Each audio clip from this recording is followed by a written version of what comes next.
I would like to suggest that mining companies should strive to realize what I would call the 10 value-creating principles for a modern, successful, and productive mining industry.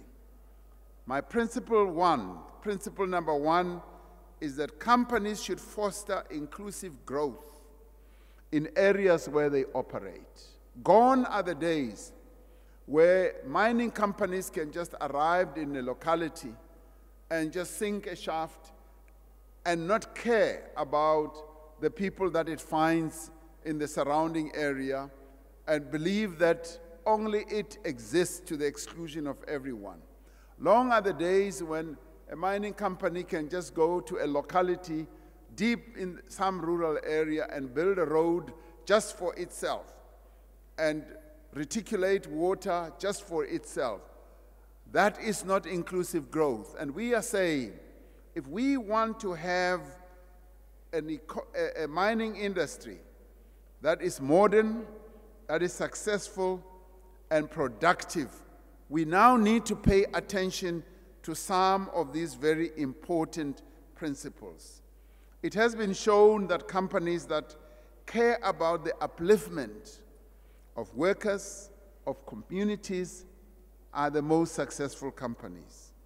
We live in a world where people no longer want to have things to happen around them without their knowledge or involvement.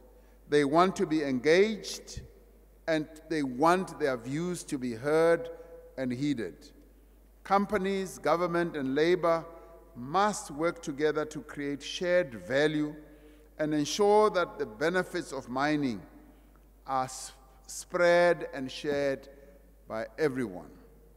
The second principle, companies should partner with local governments to help local governments, and quite often in a developing country like ours, find local governments don't have the full capacity, the expertise, the knowledge of really getting things done. And as you all know, investments don't happen in the union buildings where I work or in the parliament where I also work. They happen in local areas where local government resides. And this is where mining companies should engage with your local role players, key role players, and to help come up with expertise, knowledge, and even involvement in areas such as infrastructure, such as water, roads, in the areas where they operate. Now, such infrastructure is often quite critical for the effective functioning of mines, and too often companies and municipalities do not coordinate their work, and they even operate at cross purposes. Now there is a need for mining companies to become engaged, and sometimes it is a painful process of engagement, but it is something that has to be done.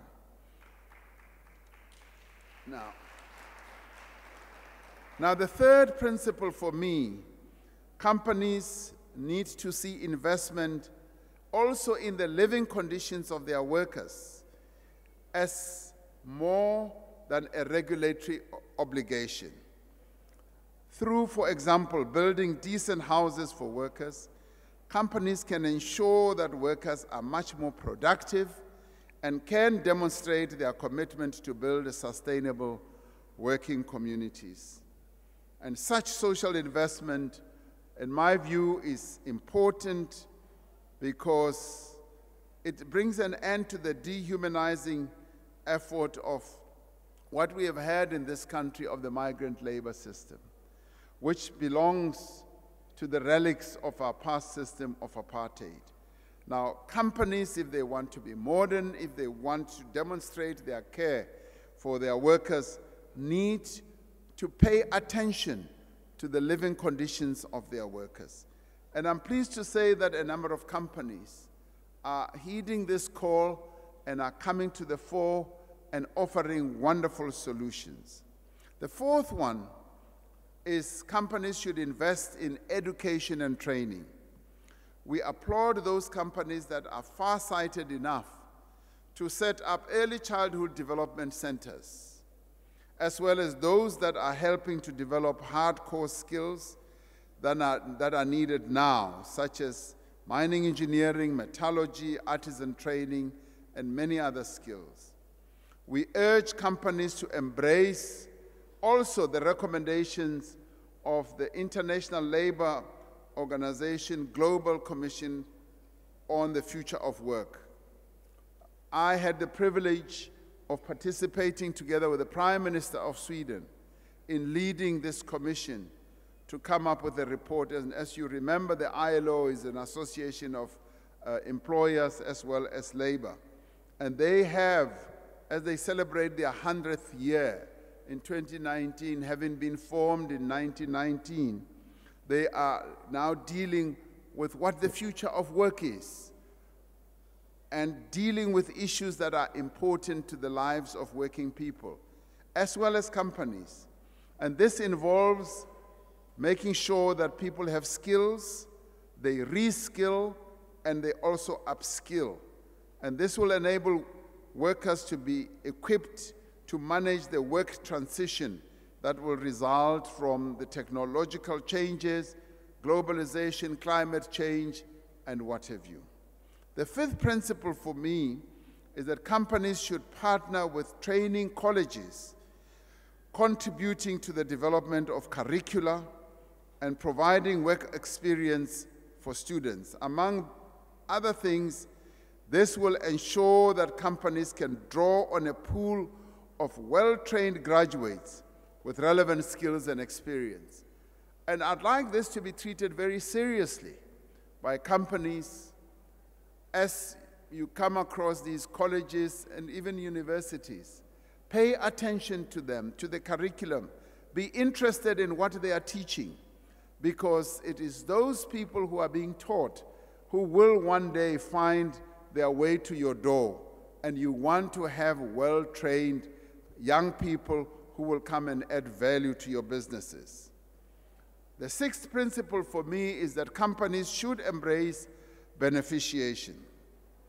Not only does beneficiation encourage the expansion of our industrial capacity and create employment and enable the extraction of greater value from our mineral wealth, it also helps to create demand for those metals and those products and locates markets for those metals closer to the site of production.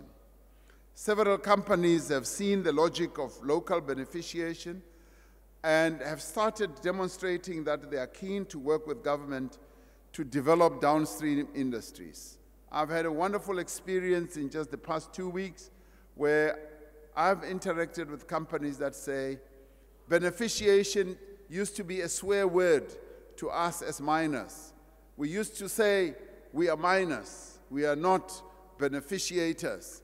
But now people are beginning to open their minds and their thinking to say, yes, we can mine a resource, but we can also, having mined it, find a way of adding value to it in situ so that that activity can bolster the industrial development of the country. So I would like you to be brave enough and to be courageous enough to embrace beneficiation. Do not treat it as a swear word any longer. The seventh principle for me, companies need to pay more attention and to invest more in the health and safety of their workers. As a matter of principle, workers should not be exposed to life-threatening situations or where they could suffer bodily harm. Safe and healthy workers are also much more productive. The eighth principle is companies need to provide internships, job experience, opportunities to young people, for that is the only way to prepare our youth for the world of work. But also to find ways of assisting your small and medium enterprises to enable them to be part of your value chain. Quite often mining companies are huge, gigantic organisms, and organisms on which a number of smaller companies can feed off from, benefiting the community around where your mines operate. So if you prioritize this and have a focused way of paying attention to this, you'll find that you create a wonderful, beneficial ecosystem around where your mines are. Ninth principle, companies must prioritize the development of young women through proactive hiring policies, prioritize training, promotion, as well as mentorship. My 10th principle is that companies must have the courage to include their workers in the shareholding of the companies. And they need to give due recognition to unions and be willing to bring them onto their boards as well. I've always advocated that some of your better operating companies could be where you bring in those that you would often think are opposed to you, so that you are able then to manage and tolerate dissent, different views, and so that there is greater transparency as well to yourselves, your shareholders, and to your workers. Many companies are already doing some of these things, and would like to encourage companies to have the bravery to be able to do that. Those companies that are already doing that need to be applauded, but they also need to be emulated by others, for it is through creating shared value that we can ensure a sustainable industry that benefits all. Now, if there is any industry that should start creating real shared value, it is the mining industry. The mining industry is about a collection of people who almost in working together, work together as a family in very testing and trying environments like underground, like in your processing plants and all that. And that already has the ingredients to be able to create value that could be shared all around. Our own mining industry have had a history of conflict, a history of role players looking at each other as enemies. I say that advisedly because I used to be an organizer in this industry. I was the General Secretary of the National Union of Mine Workers, and I operated in this industry. And I saw to my sadness how this industry was designed to be conflict-ridden. But today, I am pleased to say and to see that that conflict is beginning to evaporate. And I believe that if we can embrace some of these 10 principles of creating inclusive growth, shared value, the mining industry in our country will thrive. And these are the type of principles that can also be exported to a number of other countries on the continent. And there are many other bells and whistles that we can add to all this. And all this, together with what government is determined and committed to do to create a conducive climate for investments to happen in this industry, a combination of all this will bring together a real potent cocktail of success to the mining industry.